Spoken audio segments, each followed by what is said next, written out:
And we are live. Welcome, mystery and thriller fans. I'm your on-air host, Sara DiVello, and I am so excited to welcome the incredible multi-million copy New York Times bestselling legendary B.A. Paris, all the way from the UK today, to tell us about her brand new red hot new book, The Therapist. Bernadette, welcome to Mystery and Thriller Mavens. Tell us about your book.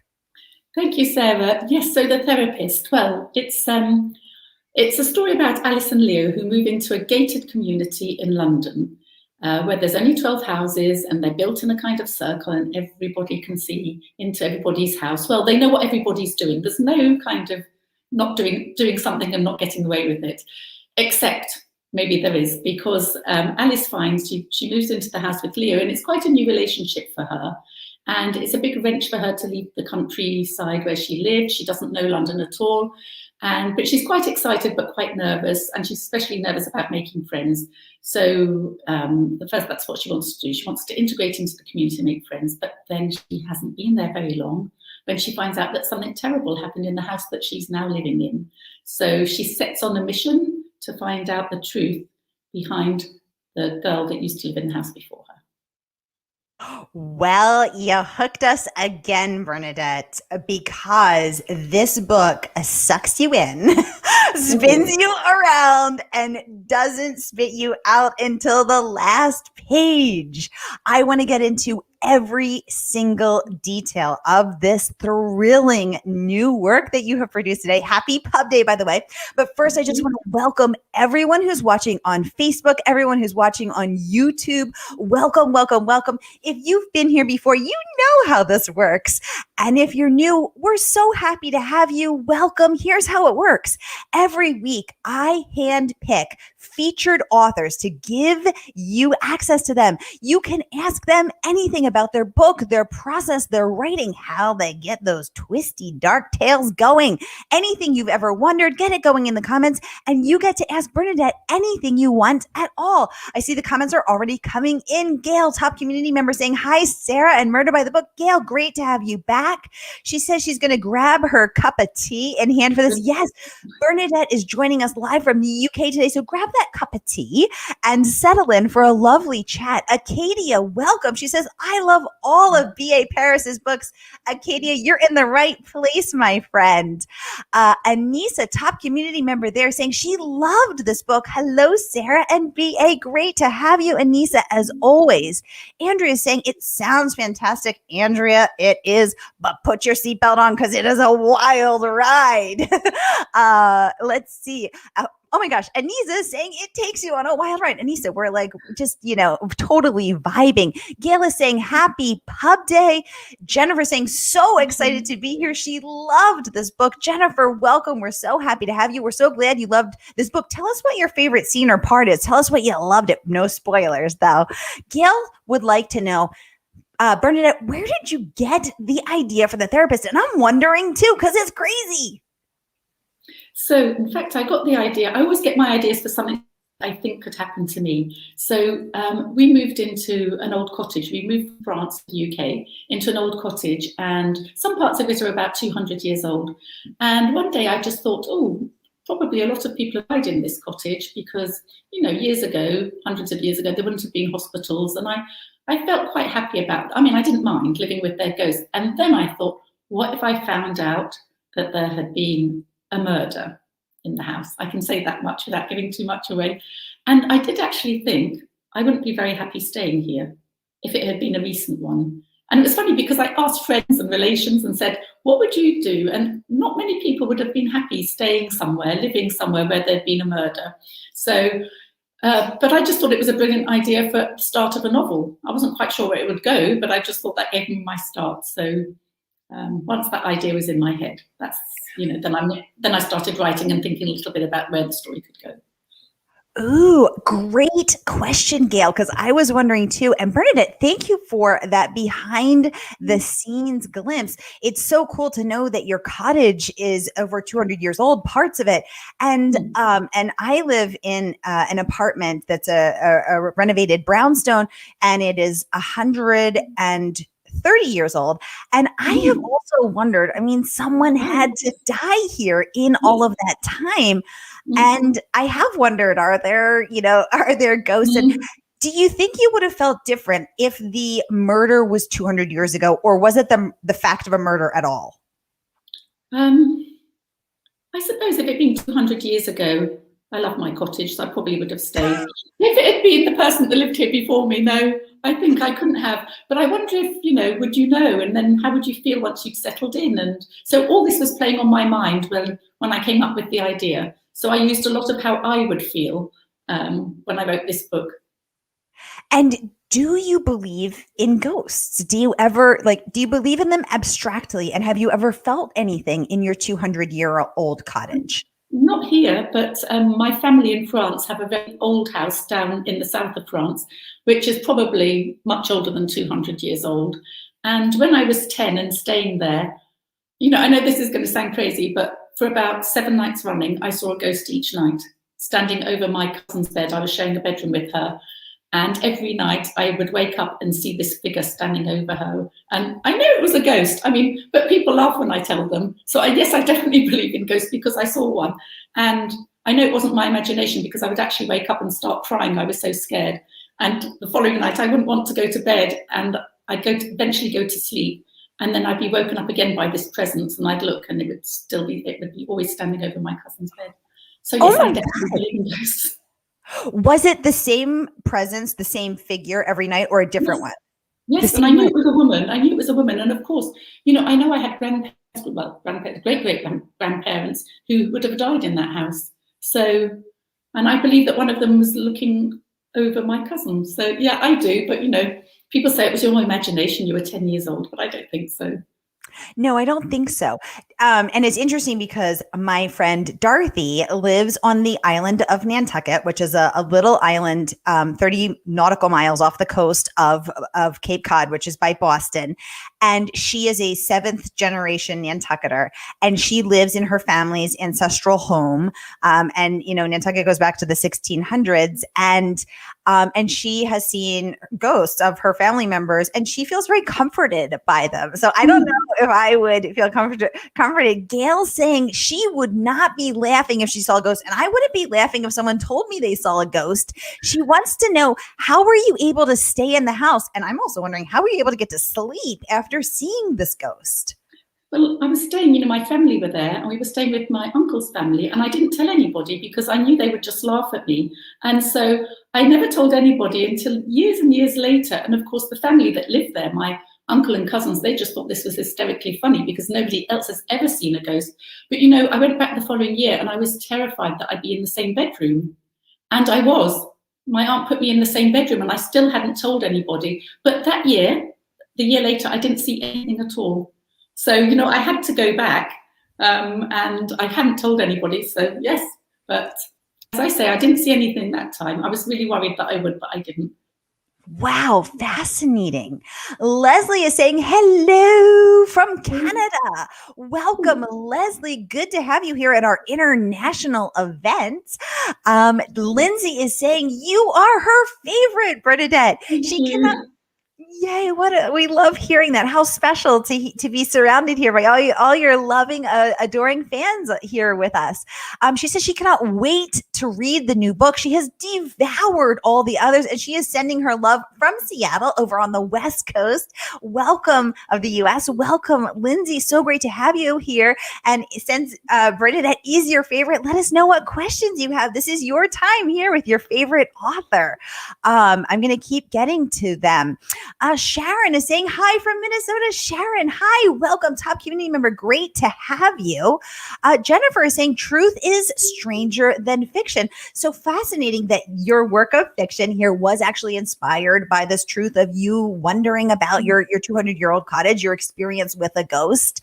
And I think what also is, to Jennifer's point, what's really fascinating, and I wonder if one of the things that brings us in is to your books in such a compelling way is that you talk about and explore the truths that are not spoken of what happens behind closed doors in your last book, but also behind closed doors in this book, the the darker parts of humanity. Tell us about that. What fascinates you about that? What are you exploring here? What's the draw to that work?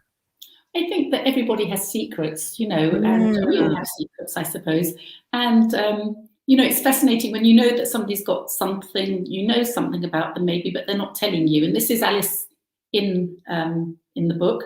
She feels that she's only getting half truth. She knows that everybody's kind of hiding something, and she just wants to find out why. And I think that's what fascinates me. The truth fascinates me, and how people, won't quite tell the truth. And I love writing about secrets and betrayal and lies. I think, well, that's what people really want to read about. I think they don't want to read books where everything is really good. There has to be some kind of drama in it. So. I love that. And it's that search for the truth, the fascination of the truth of human nature that seems to be such a draw for you. And you write about it in such a way that it fascinates all of us. So thank you for that. Oh my goodness. Okay. So many great questions. Annissa would like to know, good question, Annissa. What is the scariest piece of research that you have ever uncovered? Everybody strap in, put your seatbelts on. It's going to be like we're asking B.A. Paris here. I think if you mean the research I've done into my books, it was probably when I was researching behind closed doors. And I was very conscious that I was writing about somebody, a woman who was, more or less being kept a prisoner, and he was a psychopath. And I just wanted to know if women could really, if it was really possible that, an intelligent woman could actually be kept prisoner and not be able to get away. And I read so many harrowing stories about, it wasn't in this country, but there was a woman who had actually been kept in a pit by her husband. And, you read things like that and it's so scary. It's so scary. And it makes you realize how dark human nature is. And I think that's what I think whenever I look into, or when I'm looking for, so Jack was a psychopath, or when you're looking and a lot of my characters are manipulated, and looking into the mind of those characters that manipulate others, that's quite scary. It's quite scary how normal these people seem. Yes, and exactly. And how, like Jack, so charming, everybody loved him. Nobody could ever believe anything, that he would do anything wrong. And I find that scary, actually. I find that scary, the people who come across as perfectly normal but actually have really dark minds.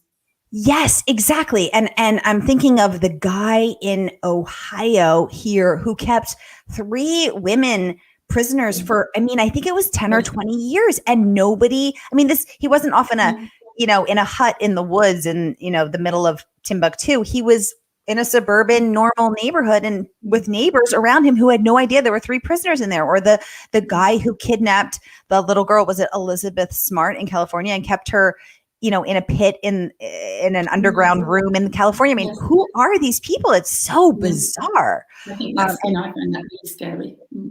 Really scary. Andrea would like to know, when you read, do you read thrillers? Great question, Andrea. Bernadette, give us the skinny. Okay, it's a great question because I get a lot of thrillers to read. So I have to read a lot of thrillers. Well, I don't have to, but I'm asked to, and I enjoy reading them for other authors or whatever. But my preferred read would not be a thriller. Ooh. So I love family dramas. I love big sagas, family sagas. I like historical novels. So I think that probably if I was lying on a beach and somebody said, what sort of book do you want to read? It wouldn't be a thriller, which is maybe a bad thing to say, but I think I write them. So maybe I don't want to read them necessarily all the time either, because, it's, and of course, when you write thrillers, you guess quite a lot, I think, so it's quite hard to say. Oh, interesting. So that's a great actually follow-up question to Andrea's excellent question. Are you able to guess who done it before the rest of us, because you are so skilled at this? Yeah, quite often, because, I can sort of see like the little red herrings that are sown by the author. It doesn't mean it's not an enjoyable read for me, because it is, but it makes me very aware that, I've got readers out there that are very clever, and they usually, and in this one, in The Therapist, I think I love it because even if people guess some of it, they probably don't guess the whole of it. So I think, the kind of last twist in it, I think was I was really pleased with that one, that I came up with that, because I thought, well, even these clever readers who kind of guess, a lot of readers haven't guessed anything at all, so that's great. So yeah, I'm quite proud of this one because I think it's interesting for the reader if it's a good read for them, and if they are surprised at the end. I think, I like to make my readers go, oh wow, I'd never have guessed that. So. Ooh, well, I got to the end and I had not guessed it. Bernadette, so you got me good. Good, that's great. Gail says there's lots going on in England these days. Absolutely, Gail. Great point. How is living there right now? Yeah, it's still quite difficult. I mean, we're meant to be coming out of, there's not going to be any restrictions starting from Monday, or very few. I don't know how it's going to go, because we were doing very well with our vaccination program. And, we had come right down. We were doing so well. And then we have the Delta variant now that entered the country. So now the good thing is there aren't so many people dying from it, but there are a lot of people being infected again. So we can see that rising. So yes, it's kind of this yo-yo situation. And, I think like most people, it's been quite tough, and we had 3 lockdowns, and the last one, which started in January and only finished in April, and then we still had restrictions. It was quite tough, that one. It was quite tough because the weather was good, and and it was a year on, and people were expecting it to be over, and actually it's still not over, and will it ever really be over? So it's a great question. So it's getting easier, but it's still not as it used to be. I think that exactly as you said, that it's getting easier, but it's not as it used to be. It is so true for me here in Boston. I don't know how everyone else is doing. Leslie in Canada, Sharon in Minnesota, Gail, you're in Massachusetts too. How are you? How are y'all doing, fam? Let's check in. I think Bernadette just nailed it with it's getting easier, but it's not as it used to be. That's so well and so poignantly said. Thank you. Oh my gosh. Emily is saying, Sara, I love how animated you are during these interviews. And Emily, would you believe this is me just not caffeinated? Like, this is just me excited about mysteries and thrillers, excited about my favorite genre, excited about one of my favorite authors, excited to talk about writing and books. I love this stuff. It's just, it just fires me up. I could talk about it all day long. Thank you for that lovely comment. You are so sweet. And then she's saying, you also admire my Sarah's ability to type and still address the camera. I didn't know you're the first person to notice, Emily. I am doing little pull quotes of the extremely clever things that Bernadette is saying. I wish I could type faster. You're so sweet to notice. Thank you. And Katia is saying, Behind Closed Doors has the best ending of any book I have ever read. Wow. What incredible praise. B.A. Paris, queen. She says she's so excited to read The Therapist. So what do you think of the ending of The Therapist compared to the ending of Behind Closed Doors? Are you feeling like this is your favorite book, or is it like having to choose? Bernadette has 5 daughters, you guys. Is it like, am I asking you to choose between your 5 children when I ask you to choose a favorite book, or tell us your thoughts? I think, yes, it's like your children. They're all favourites in different ways or whatever. So I do think the ending of Behind Closed Doors it just works so well. And it just fell into place. I hadn't actually thought of that line. I'm not going to say it in case anybody there hasn't read it, but that kind of line where that makes you go, oh my God. And I think that was, I think the ending of Behind Closed Doors, if I could ever repeat that, it would be good. But, I do think that The Therapist has a great ending, because I think a lot of people won't have guessed. So I think that's it. But I do think that Behind Closed Doors, I don't think I'll ever write an ending like that. I'd love to, but you can't write the same ending twice, can you? No, you can't write the same ending twice, but I think this ending is a mind swizzle. So buckle in, everybody. Rachel is saying hello from Tennessee. Hello, Rachel. Welcome. I love your profile picture. Lindsay is saying, which of Oh, this is a good one, Lindsay. Which of all of your novels has shook you the most? So I love that you said that, Lindsay, because Bernadette, as I was posting in my Mystery and Thriller Mavens Facebook group, by the way, everyone's invited to join. It's free and open to all. And I'm doing a giveaway of Bernadette's book today. So I'll post the link, but come over and join me.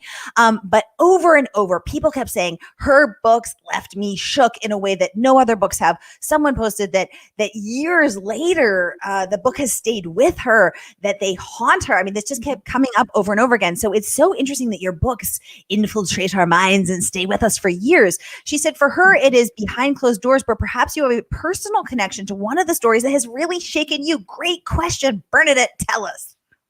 It is a great question, actually. It's a great question. I think Behind Closed Doors surprised me because I didn't take it. Was the first book I wrote that was published. It was the first psychological thriller. And it surprised me, shook me a little bit because it was so dark and I didn't think I was capable of that. And also, yes, when I was writing it, Jack became much more evil than I expected him to be. So that was quite, that was quite a surprise for me. But I think also the dilemma, now I know this wasn't really a psychological thriller, so this was a little bit of a sidestep for me. I really wanted to write a dilemma. There were personal reasons why I wanted to write that, just nothing for me personally that happened to me, but I'd read something in the paper about one family, my sister told me about something else, and then I had kind of the experience with a friend in France who, it wasn't the story of the dilemma, but they went through something that gave me the story of the dilemma. And I just, so those two characters, I thought Adam and, well, especially Adam, I think, his story really, and trying to do what was right and then maybe getting it so wrong, or, just trying to keep a secret and wanting his wife to have one last day of happiness. I was very, very aware of this. So yes, so that one, I think the dilemma touched me in a way that, the psychological thriller might not have. It is more of a family drama. Exactly. I love that. Thank you for the great question. Lindsay, Bernadette, thank you for that behind the scenes scoop. Leslie saying, up in Canada, we are slowly opening up, but it has been a slow go. And we have the newest variant here. So not sure what the fall will bring. Fingers are crossed. Leslie, fingers are crossed for all of us. And please do keep us posted. Emily says she's in Pennsylvania. Yay. I love knowing where everyone's from because it really has become such an international group of us here. And she says her area has a 76 vaccination rate. Yay. Delta variant is still a concern, especially for the 24% unvaccinated and for the children who aren't eligible for that vaccine. Yes, exactly. Vermont actually just reached herd immunity and is followed by Hawaii and Massachusetts. So we're almost to herd immunity, but we all have to do our part because otherwise it's just this virus is just going to keep mutating. My husband actually works in the virus space in biotech, not this virus, another virus. And so we all have to do our part to knock this out. Annissa is saying, ooh, this is good. Was the ending the one you started with, or did it change? Bernadette, tell us. I'm just trying to think, actually. It might have changed a bit. It was more or less the ending that I imagined. But then, of course, I did add the last chapter in. So there is a last chapter that kind of explains a little bit. So that was something that I hadn't put in my first draft, but then felt that it needed. But yes, basically the ending, it didn't really change. It was how to get to that ending and how to make that ending work, so I kind of knew how I wanted it to end, and it was just making it work. Ooh, fascinating. And actually, so some writers plot, and that means they plan the whole book out. They sit down and they rigorously, carefully plot every single part out. Some of us follow the flow. We're called pantsers. Bernadette, it sounds like you're a pantser. How does that work for you? And I noticed you said earlier that one of your characters, Jack, I think you said, ended up being more evil than you thought. So what's the process of following that character? I mean, it sounds like he surprised you. First of all, do other characters surprise you? And second of all, what do you do when you're just following that story? What if it leads you down a dark alley? How do you back out of there? I don't usually get led down a dark alley by my characters, but I do let them lead me a little bit. I do. It's I definitely don't plot. I kind of, of course, before writing, I have my starting point, like, as I said, Alice moving to this place, because I think about something that might happen to me, and then I think of what could happen. And so I have a kind of a couple of stop places on the way that I think something might happen, and then I've got my ending. But the rest, it's just the couple of waypoints. They might change. They often change because my characters will lead me in a different direction. But I love it. I could not write any other way. I plot. I can't say what's going to happen in chapter 3 because I don't know until I get there. And so no, I'm definitely not a plotter. And I'm really glad there's people like me, because I remember one author who said to me, "I don't believe that people don't plot." And I said, well, I don't, but I suppose, you think about your story in your head. So if I'm doing any plotting, it'll be in my head. But as I say, I'm not quite sure how I'm going to get from A to Z. And it's just all the stopping points on the way. But that's what makes it so interesting for me. But A to Z, you do get there, and you do it so successfully.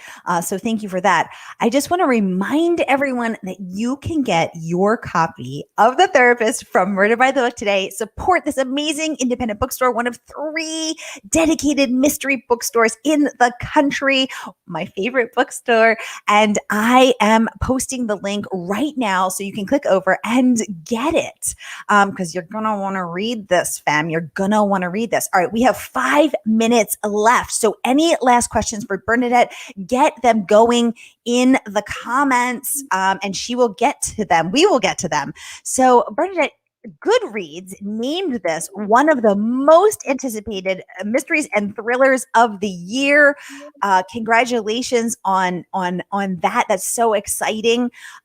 Also named, let me get this exactly right, one of the best beach reads of the summer by She Reads. Again, congratulations on that. All of this amazing praise coming in. It must feel, how do you feel when you read that? Do you feel vindicated? Do you feel seen? Are you excited? Tell us.